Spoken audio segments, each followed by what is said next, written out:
Hello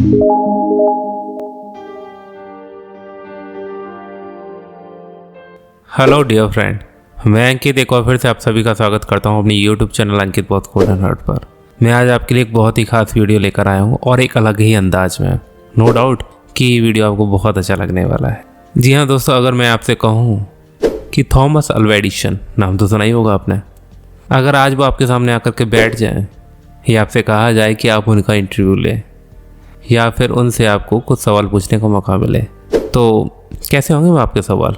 मैं आज उनके बिहाफ पर आपको उन सवालों का जवाब देना चाहूँगा।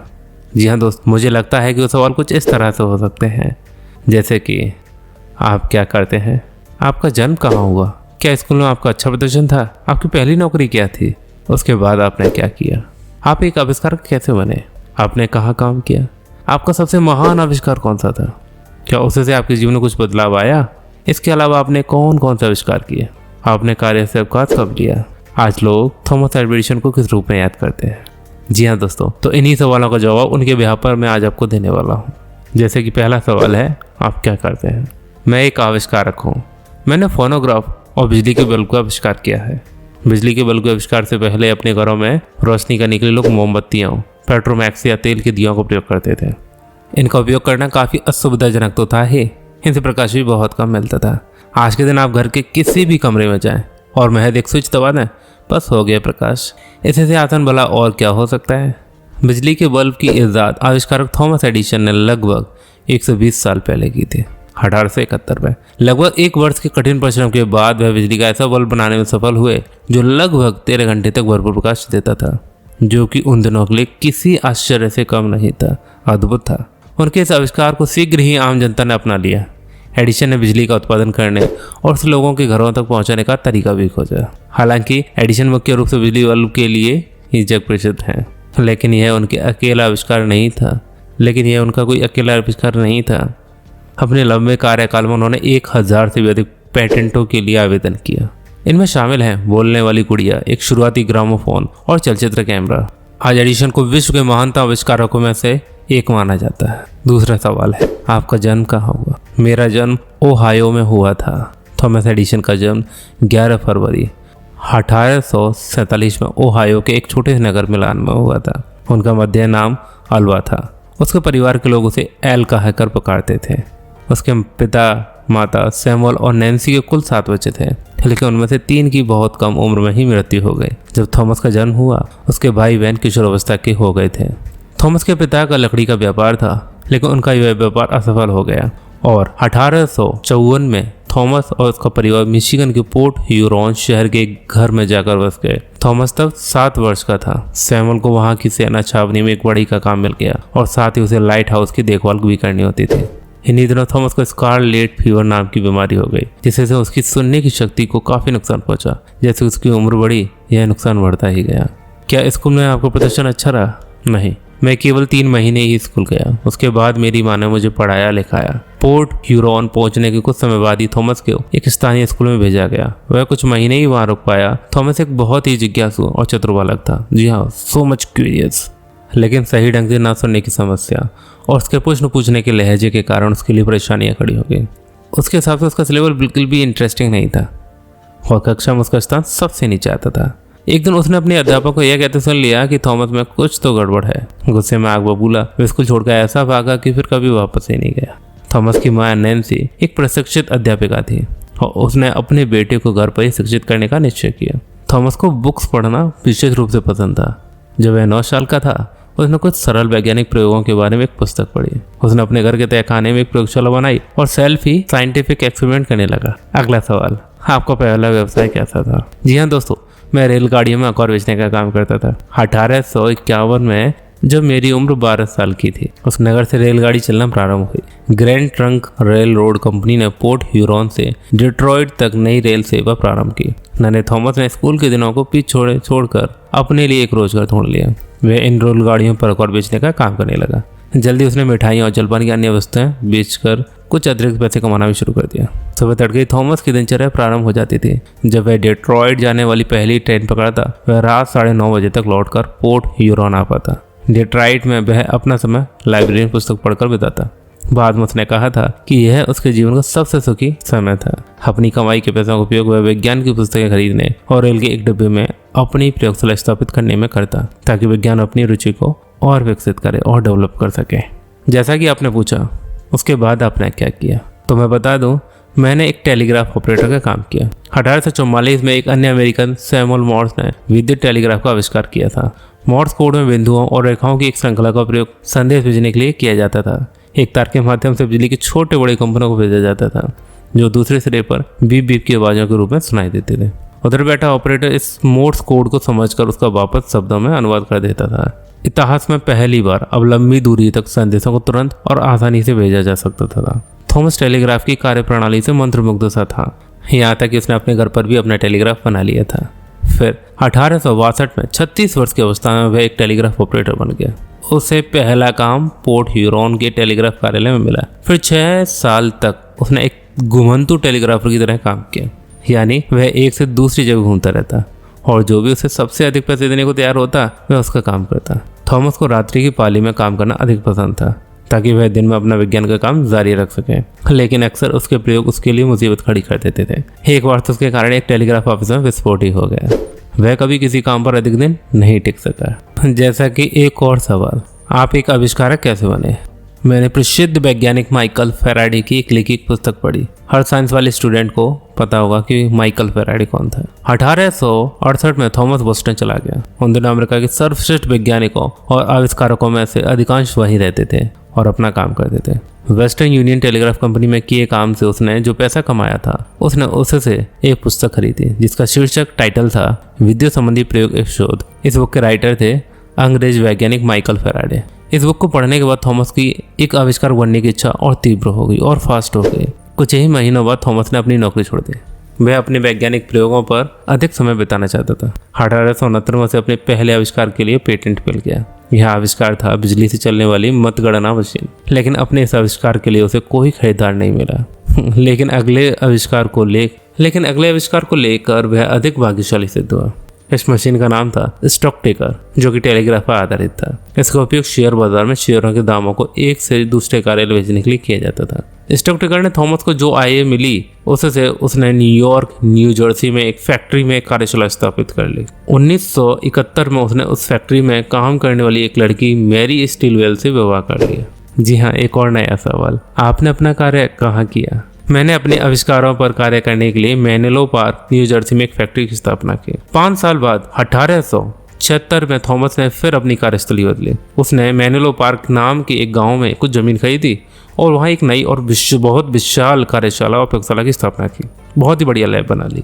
उसने इसका नाम रखा इन्वेंशंस फैक्ट्री, यानी आविष्कारों का कारखाना। वह चाहता था कि यह एक ऐसी जगह बने जो आविष्कारों पर कार्य करने के लिए सर्वथा उपयुक्त। अपने आविष्कारों से संबंधित विचारों को मूर्त रूप देने के लिए उसने अनेक वैज्ञानिकों, इंजीनियर और अन्य कर्मचारियों को भर्ती किया। उसने बहुत कठिन परिश्रम किया, बहुत हार्डवर्क किया। कभी कभी तो वह कई दिन तक सोता भी नहीं था और वह अपने कर्मचारियों से भी ऐसे ही कठिन परिश्रम की अपेक्षा रखता था, उम्मीद रखता था। एक बार तो उसने उन्हें फैक्ट्री में बंद कर दिया और तब तक बंद रखा जब तक कि काम पूरा नहीं हो गया। ये से कहते हैं पागलपन। ये होता है जुनून कुछ हासिल करने का। जी हाँ दोस्तों, 1877 में थॉमस के मन में अपने सबसे प्रसिद्ध आविष्कार की परिकल्पना ने जन्म लिया। उसने फोनोग्राफ नाम की एक मशीन का निर्माण किया जो इंसानों की आवाज को रिकॉर्ड कर सकती थी। अब इसका प्रचलित नाम रिकॉर्ड प्लेयर है। ऐसा इतिहास में पहली बार हुआ था। इसमें सबसे पहली रिकॉर्डिंग जो की गई वह थी छोटे बच्चों में अत्यंत लोकप्रिय कविता Mary had a little lamb की। एक और सवाल, आपका सबसे महान आविष्कार कौन सा था? फोनोग्राफ के बाद मैंने बिजली के बल्ब का आविष्कार किया। 1870 में अधिकांश घरों में प्रकाश या करने का साधन या तो तेल का दिया था या फिर गैस की लालटेन। बिजली से प्रकाश देने वाला एकमात्र साधन था आर्क लाइट, लेकिन यह बहुत बड़ी होती थी और इनकी रोशनी आंखों को चुंधियाने वाली होती थी। इसके अलावा इनसे हानिकारक धुआं भी निकलता था। थॉमस एक ऐसा प्रकाश स्रोत का आविष्कार करना चाहते थे जो सस्ता, इस्तेमाल करने में आसान और स्वास्थ्य की दृष्टि से पूर्णतः सुरक्षित हो। उसने इसका नाम रखा था ग्लो बल्ब, यानी रोशनी देने वाला बल्ब। थॉमस ने घोषणा कर दी कि वह 6 सप्ताह में इस बल्ब का आविष्कार कर लेगा। उसकी परिकल्पना के अनुसार उसे कांच के एक नन्हे गोलाकार बल्ब में एक फिलामेंट बिजली बल्ब के अंदर लगा चमकने वाला तार लगाना था। जब इसमें बिजली का प्रवाह होगा तो बिजली से यह फिलामेंट चमकने लगेगा। लेकिन प्रश्न यह था कि फिलामेंट को बनाने के लिए वह किस पदार्थ का इस्तेमाल करें। उसने अनेक पदार्थों का प्रयोग करके देखा, जैसे सोना, नारियल का रेशा, मछली पकड़ने का तार इत्यादि एटसेट्रा। आखिरकार अक्टूबर 1771 में कपास के धागे से बना फिलामेंट इस्तेमाल किया गया, जो 13 घंटे तक प्रकाश देता रहा।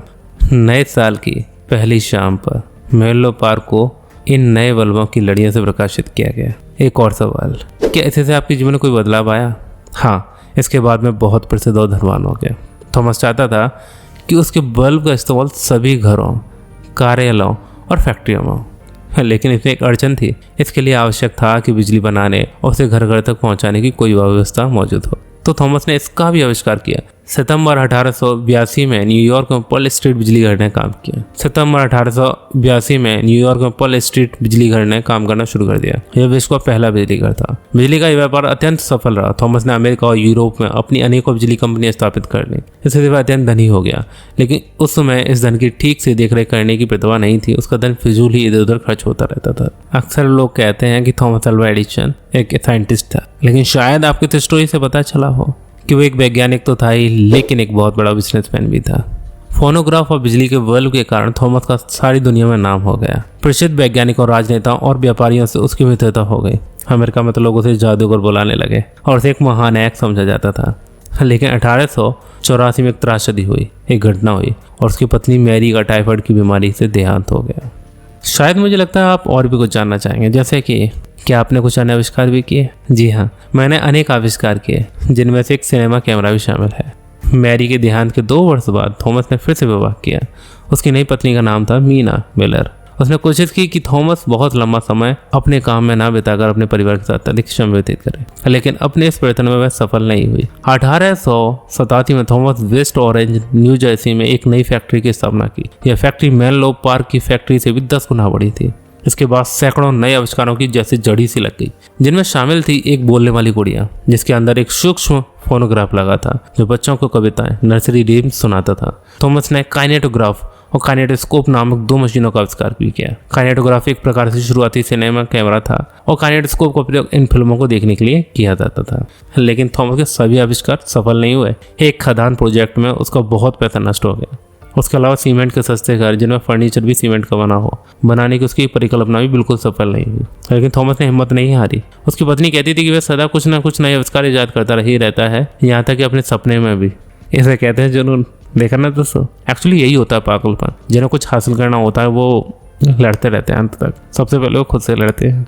शायद आप और भी कुछ जानना चाहेंगे, जैसे कि आप अपने कार्य से कब रिटायर हुए, आखिर आपने अपनी लाइफ में रिटायरमेंट कब लिया। तो मैं आपको बता दूं, वास्तव में मैंने कभी भी अपना काम नहीं छोड़ा। मैं सदा अथक परिश्रम करता ही रहा। थॉमस ने सारे जीवन प्रतिदिन लंबे घंटों तक कार्य किया। उसका मानना था कि प्रत्येक सफलता के पीछे अंततः प्रेरणा केवल 1% होती है और कड़ी मेहनत 99%। अक्सर वह रात भर काम करता था और फिर दिन में सोता था, और कभी कभी तो वह अपने शयन कक्ष में ना जाकर अपनी काम करने की मेज पर ही सो जाता था। अपनी लैब में घंटों घंटों काम करने के बावजूद थॉमस का स्वास्थ्य हमेशा बहुत अच्छा रहा। लेकिन 1921 में बिजली के बल्ब को 40वीं जयंती के एक समारोह में भाग लेने के बाद उसका स्वास्थ्य बिगड़ने लगा। 18 अक्टूबर 1939 को थॉमस एडिसन का देहांत हो गया। तब उसकी आयु 84 वर्ष की थी। मृत्यु के 3 दिन बाद उसकी वेस्ट ऑरेंज प्रयोगशाला के निकट एक पहाड़ी के पास उसे दफना दिया गया। उसी दिन सायंकाल पूरे अमेरिका में लोगों ने 1 मिनट के लिए अपने घरों की बत्तियां बंद करके उसके प्रति अपना सम्मान प्रकट किया। आज हम थॉमस एडिसन को किस प्रकार याद करते हैं? अपने जीवन काल में थॉमस एडिसन ने 1013 पेटेंट अर्जित किए, जो आज भी किसी आविष्कार के लिए एक विश्व कीर्तिमान है। इस जादूगर का मस्तिष्क सदा नए आविष्कारों के विचारों से लबालब रहता था। फोनोग्राफ, सिनेमा कैमरा और प्रेक्षक, artificial rubber, wax, paper etcetera, ये उसके प्रमुख आविष्कारों में शामिल है। थॉमस एडिसन को एक सर्वाधिक याद किया जाता है। थॉमस एडिसन को सबसे ज्यादा याद किया जाता है बिजली के बल्ब के आविष्कार के लिए और बिजली उत्पादन के लिए किए गए उनके कार्य के लिए। ये दोनों ही आज जीवन के इतने महत्वपूर्ण अंग हैं कि इसके बिना आधुनिक जीवन की कल्पना करना बहुत ही मुश्किल है। पोर्ट ह्यूरोन में एक मुश्किलों भरे बचपन से शुरुआत करके थॉमस अल्वा एडिसन विश्व के महानतम आविष्कारों की लिस्ट में आ गए। उनकी स्कूली शिक्षा ना के बराबर होने के बावजूद उन्होंने अपनी कठिन परिश्रम के बल पर यश और धन अर्जित किया और विश्व में महत्वपूर्ण बदलाव लाने में सफल हुए। जी हाँ दोस्तों, जब जिंदगी में कुछ पाने की जिद हो, जुनून हो, सर पे एक पागलपन हो कि हाँ ये चाहिए। देखिए दोस्तों, अक्सर हर रोज आपने कई लोगों को ये कहते हुए सुना होगा कि मुझे ये चाहिए, मुझे वो चाहिए। मैं आपको बता दूं दोस्त, जिंदगी में उसे ही सब कुछ मिलता है या बहुत कुछ मिलता है जिसे जिंदगी में सिर्फ चाहिए नहीं। जिसे चाहिए ही चाहिए। उसमें एक जुनून होता है, एक पागलपन होता है। 99% उसकी हार्ड वर्क होता है, ओनली 1% होता है कोई मोटिवेशन उस पर काम करता है। आप कोई भी काम करते हैं ना, उसमें पहला होता है आपका हार्ड वर्क या स्मार्ट वर्क। स्मार्ट वर्क भी जब भी आपके पास होता है जब आप हार्ड वर्क पहले कर चुके होते हैं, तब स्मार्ट वर्क कर सकते हैं, तब तक तो नहीं। जहाँ तक मैं जानता हूँ ये वीडियो सच में आपको बहुत अच्छा लगा हो, और इसी तरह के अच्छी अच्छी वीडियोस देखते रहने के लिए आप इस चैनल को सब्सक्राइब करें, लाइक करें, कमेंट करके मेरा हौसला भी बढ़ाएं। और मैं बहुत जल्द मिलूंगा अच्छी अच्छी वीडियोस के साथ में, और कंटिन्यूसली मिलता रहूँगा। और हाँ, एक और बात, मैं अंकित आपके सपना को पूरी तरह सपोर्ट करता हूँ। और हाँ, हर बार की तरह एक बार फिर से आप सभी का हृदय के अनंत गहराइयों से प्रेम पूर्वक बहुत बहुत धन्यवाद।